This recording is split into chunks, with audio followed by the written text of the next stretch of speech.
Yesterday we have discussed about the Mendel's law, we can say Mendelism, and today we will proceed towards the laws given by Mendel based on those characters. कि Mendel ने जो P plant के 7 characters को study किया, उन्हीं के base पर Mendel ने कुछ लॉज दिए. That laws today we will study. But before studying those laws we have to be clear with some of the important terms of this chapter. And from here, it always covers 3 marks question in our boards. 3 marks का question यहाँ से confirm होता है from this terminology itself. ये इस chapter के बहुत important terms हैं. अगर ये टर्म्स अगर हमें क्लियर नहीं है तो चैप्टर हमें क्लियर किसी भी हाल में नहीं हो सकता. Is that clear? So now let us understand these terms very firstly. पहले हम इस टर्मिनोलॉजी को ही पढ़ेंगे. तो देखिए बेटे, सबसे पहले मैं आपको समझाना चाहूँ, हमने क्या पढ़ा था सेक्सुअल रिप्रोडक्शन चैप्टर में कि एक मेल पेरेंट होता है, एक फीमेल पेरेंट होता है. हमारे पास 2 पेरेंट होते हैं, one is the male, another one is the female. दोनों से कोई एक जीन आएगा. One gene will come from the male parent and one gene will come from the female parent. After that it's pair. ये pair इसका तभी ready होगा, यानी मेल की बॉडी के अंदर कौन प्रोड्यूस होती है, मेल सेक्स सेल्स, और फीमेल के अंदर क्या प्रोड्यूस होती हैं, फीमेल सेक्स सेल्स या फीमेल गैमेट्स. ठीक है. और उन्हीं गैमेट्स के थ्रू क्या आते हैं, जीन्स ट्रांसफर होते हैं किसके अंदर, जाइगोट के अंदर. कि मेल सेक्स सेल और फीमेल सेक्स सेल आपस में फ्यूज करते हैं तो क्या तैयार हो जाता है हमारे पास, zygote. And this zygote it is diploid in the nature. ये diploid होते हैं, means it is having complete set of chromosomes. But these sex cells, these are haploid in the nature, means they are having only half set of gene. इनके पास genes का सिर्फ half set होता है sex cells के पास. Mail के पास complete होता है, female के पास complete होता है. बट जो इनकी बॉडी के अंदर सेक्स सेल्स प्रोड्यूस होती हैं, they are having only half set of gene. उनके पास सिर्फ हाफ सेट होता है किसका, जीन्स का. Now what we can say this half set. अगर हाफ सेट के बारे में हम बात करते हैं, means for every character they are having only the single gene. इस हाफ सेट का मीनिंग क्या होता है, हैप्लॉइड का मीनिंग क्या है, कि हर कैरेक्टर के लिए इस सेक्स सेल के अंदर सिर्फ एक ही जीन है, पेयर नहीं है. It is having only one gene. अब ये दोनों सेक्स सेल्स जब फ्यूज करेंगे तो एक जीन यहां से आएगा और एक जीन यहां से आएगा, तो किसी भी कैरेक्टर के लिए पेयर फिर यहाँ पर जाइगोट के अंदर आकर के तैयार हो जाएगा. सबसे पहले हमें ये चीज क्लियर होनी चाहिए. इज इट क्लियर कि अगर हम टॉलनेस की बात करते हैं, सपोज मेल जो है वो टॉल है हाइट में, फीमेल जो है वो ड्वार्फ है हाइट में, यानी शॉर्ट हाइटेड है, तो मेल का जीनोटाइप क्या होगा, कैपिटल टी, यानी इसके जीन्स ऐसे हैं. फीमेल के कैसे हैं, स्मॉल टी. अब इनकी बॉडी के अंदर सेक्स सेल्स प्रोड्यूस हो रही हैं, तो सेक्स सेल्स कैसी होती हैं, हैप्लॉइड इन द नेचर, यानी हाइट के लिए उसके पास इन दोनों में से कोई भी एक ही जीन होगा. तो सपोज कैपिटल टी जो यहाँ आ गया, और अब इनमें से भी इसके गैमेट के पास क्या होगा, ओनली हाफ होगा, तो यानी इनमें से कोई एक टी होगा, तो suppose this is small T. तो इसी तरह से इसका जो पेयर तैयार होगा वो कैसे होगा, capital T and small T. इस तरह से जाइगोट का जो पेयर है वो रेडी हो जाएगा. Is it clear? Now let's see the terms one by one. अभी आपको ये टर्म्स कुछ क्लियर होंगी, तो now let's see the terms one by one. Very firstly, what is a factor. सबसे पहले हमें क्लियर होना चाहिए कि व्हाट इज अ फैक्टर, कि ये फैक्टर अपने आप में क्या होता है. कहते हैं factor is a physical, discrete and definite. Physical यानी जिसे हम टच कर सकते हैं, डेफिनेट जिसका अपना एक अस्तित्व है. ऐसा नहीं है कि हम झूठ मूठ में आपको कुछ भी बताए जा रहे हैं. Actually this things exist. Stable यानी it is having the stability. ऐसा नहीं है कि ये एक जगह से दूसरी जगह फटाफट मूव कर जाता है. It is having its fixed position. Is it clear?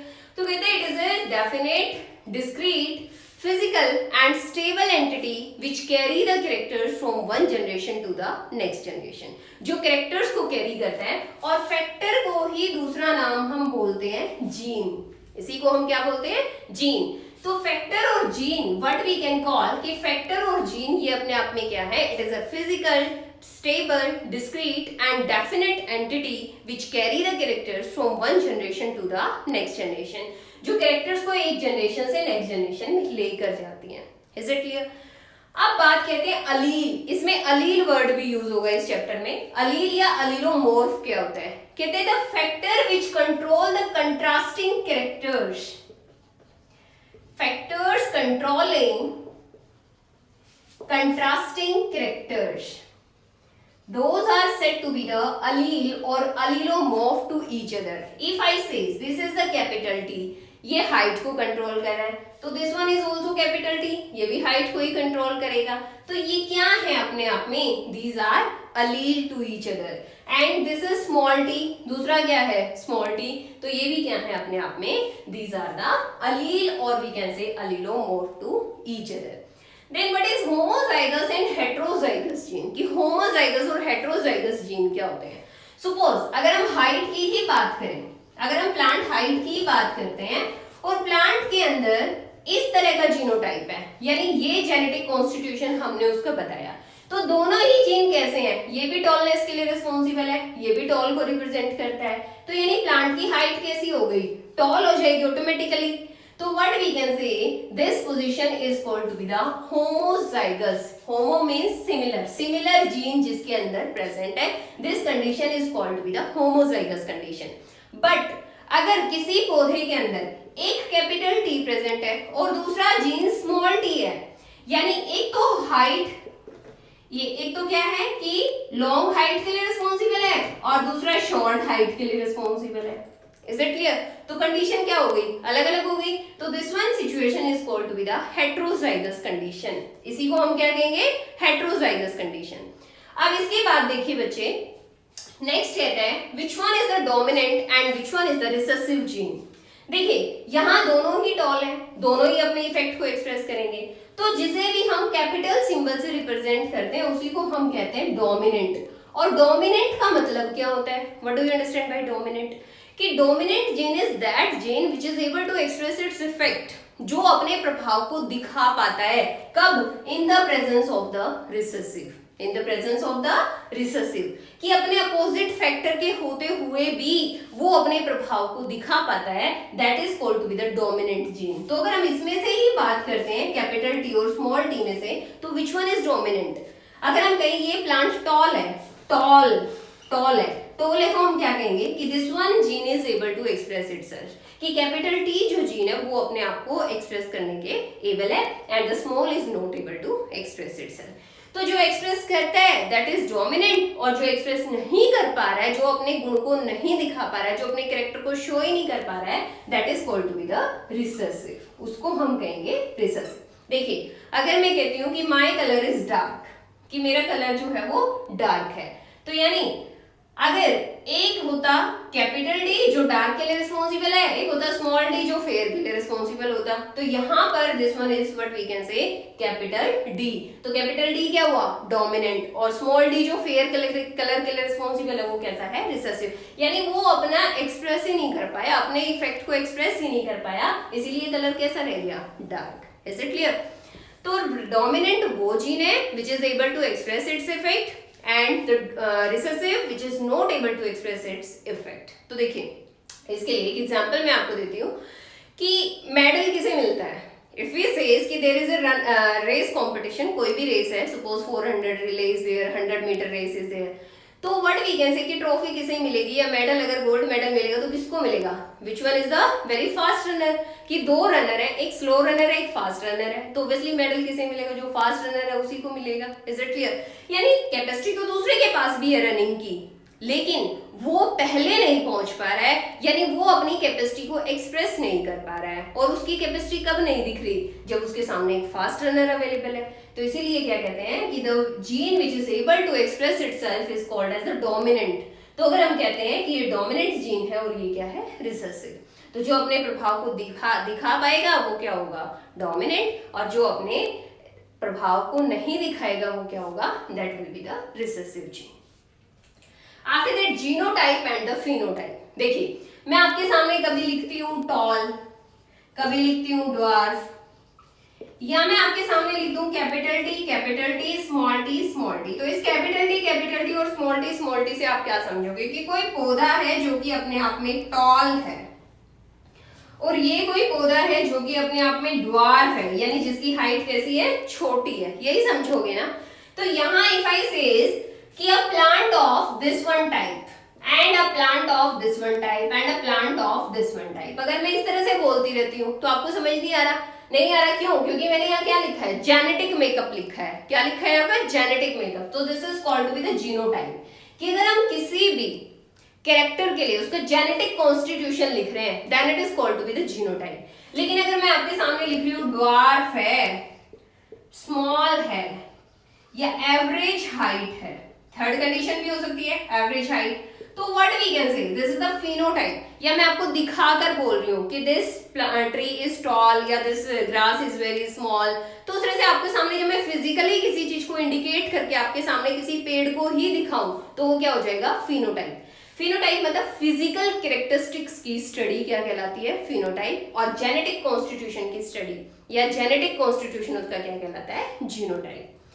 After that monohybrid and dihybrid cross. देखिए अगर कोई भी क्रॉस हम परफॉर्म कर रहे हैं तो यहां पर कहते हैं कि मोनोहाइब्रिड और डाइहाइब्रिड कैसे होगा।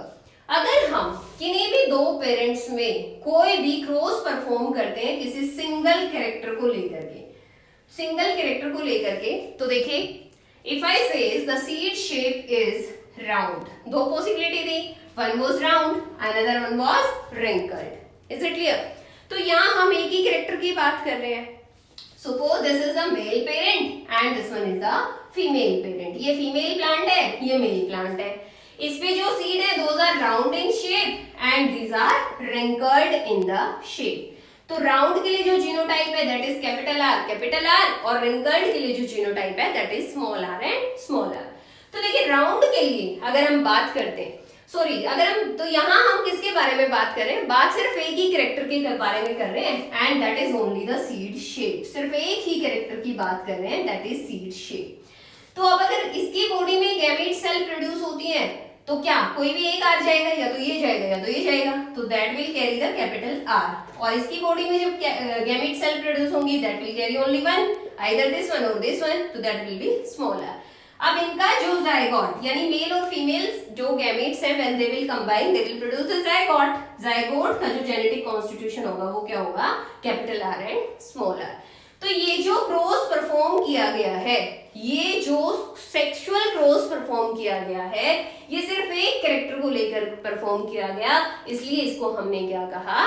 Monohybrid cross. Mono means single, यानी वो क्रॉस जो सिर्फ एक कैरेक्टर को लेकर परफॉर्म किया जाता है that is we can say the monohybrid cross. अगर इसी के साथ मैं जोड़ देती कि हाइट की भी बात करते हैं, प्लांट की हाइट की भी बात करते हैं, तो कैपिटल टी और स्मॉल टी भी साथ में हमने ऐड कर दिया, तो हर कैरेक्टर के लिए एक जीन आएगा। तो इस कैरेक्टर के लिए तो कैपिटल आर आ गया। अब इस कैरेक्टर की भी बात होगी तो इन दोनों में से भी कोई एक जीन आएगा, तो this will be capital T, here it will be small T, तो यह क्या हो जाएगा? Capital T and here it will be small T. तो अब क्या हो गया? दो कैरेक्टर्स के बारे में हमने बात की, एक तो सीड शेप के बारे में की, दूसरा प्लांट हाइट के बारे में की। तो दो कैरेक्टर्स को लेकर जो क्रॉस परफॉर्म कराया गया that will be called as the dihybrid cross. If the cross is performed for the single character, then it is monohybrid. But if the cross is performed for two characters, then it is called to be the dihybrid cross.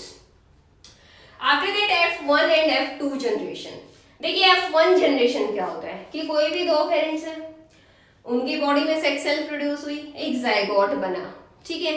तो ये जो generation पैदा हुई this is called to be the F1 generation.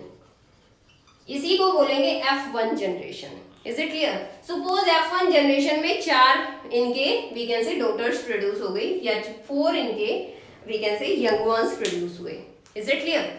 अब उन young ones में से किन्हीं दो को उठा करके, एक मेल और एक फीमेल को उठा करके फिर से जो क्रॉस परफॉर्म कराएंगे और उनकी आगे की जो जनरेशन आएगी उसे हम नेम देंगे F2 generation. That will be called as a F2 generation. तो देखिए एक बार मैं आपको बताती हूँ कि if we says we are having this one and this one genotype, ठीक है।